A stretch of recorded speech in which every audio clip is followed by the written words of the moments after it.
বন্ধুরা, বদরউদ্দিন আজমলের প্রতি মানুষের এত আকর্ষণ কেন? সে কি কাজ করছে, কি জাদু দেখিয়েছেন? তো সম্পূর্ণ ভিডিওটা দেখুন।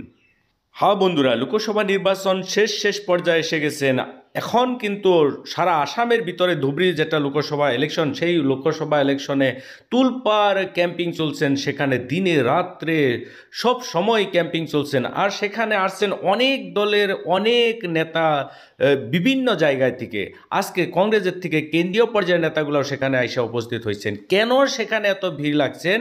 সবাই কিন্তু একটা কথা আচরিত, যে সবারই একটাই টার্গেট, যে বদরউদ্দিন আজমল সাহেবকে পরাজিত করতে লাগে। না না না, সেটা কোনোদিন হইতে পারে না। কারণ বদরউদ্দিন আজমল সাহেবের জনপ্রিয়তা দিনে দিনে দ্বিগুণ বাড়ছেন। আর মানুষ রাত দিন একাকার করে ওনার জন্য পরিশ্রম করছেন। এর মূল কারণ হয়েছে মৌলানা বদরউদ্দিন আজমল সাহেবের ত্যাগ। আর মৌলানা বদরউদ্দিন আজমল সাহেব কোন কোন জায়গায় কি কি ত্যাগ স্বীকার করছেন সেই সম্বন্ধে বক্তব্য রাখছেন মন্দিয়া সমষ্টি কমিটির সম্মানীয় সভাপতি জাকির হোসেন সাহেব। শুনে নেন কেন আজকে মানুষ বদরউদ্দিন আজমল সাহেবের জন্য পাগল, কেন তাকে এত ভালোবাসে, সেই সম্পূর্ণ বক্তব্যটা শুনুন। আধা ঘন্টা সময় আপনারা ঠান্ডা করে দিতে। ক্যাবিনেট মিনিস্টারের একটা ফোনের অপেক্ষায় এসে বসে আছিল, কিন্তু তারা কোনো ফোন করে নাই।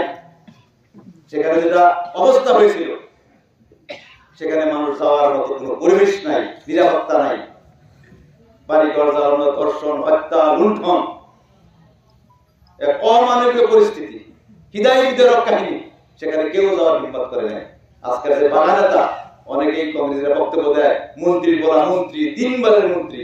আরে বেটা ঠিকই, উনি কোথায় ছিল সেদিন? ভবানীপুর পর্যন্ত এসে ভয়ে, নিরাপত্তার অভাবে নিজের প্রাণটাকে বাঁচানোর বাহানা করে, অলিম্পিক খেলার বাহানা করে লন্ডনে আত্মহত্যা করেছে।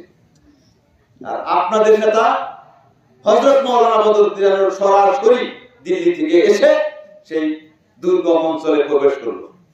তাকে যাওয়ার সময় অনেক মানুষ, যারা অত্যন্ত ভালোবাসে, তারা তাকে আটকে ধরে বলেছিল, স্যার আপনি ওখানে যাবেন না, আপনাকেও মেরে ফেলতে পারে, আপনার জীবনে নিরাপত্তা থাকবে না।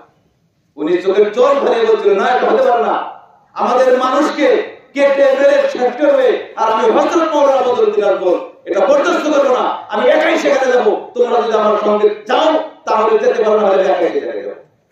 সঙ্গে আমাদের 18টা বিধায়ক নিয়ে আজকে সবাই উপস্থিত আমাদের দুনিয়া কমিটির বিধায়ক স্বনামধন্য বিধায়ক ডক্টর হারিস সাহেব সেই টিভি ছিল। এরা সেখানে গিয়ে যা দেখেছে, এক ফোঁটা পানির জন্য চিৎকার করে করে আমাদের শিশু বাচ্চারা শেষ নিঃশ্বাস ত্যাগ করেছে। আমাকে বাঁচাও, আমাকে পানি দাও। কোনো মানুষ নাই।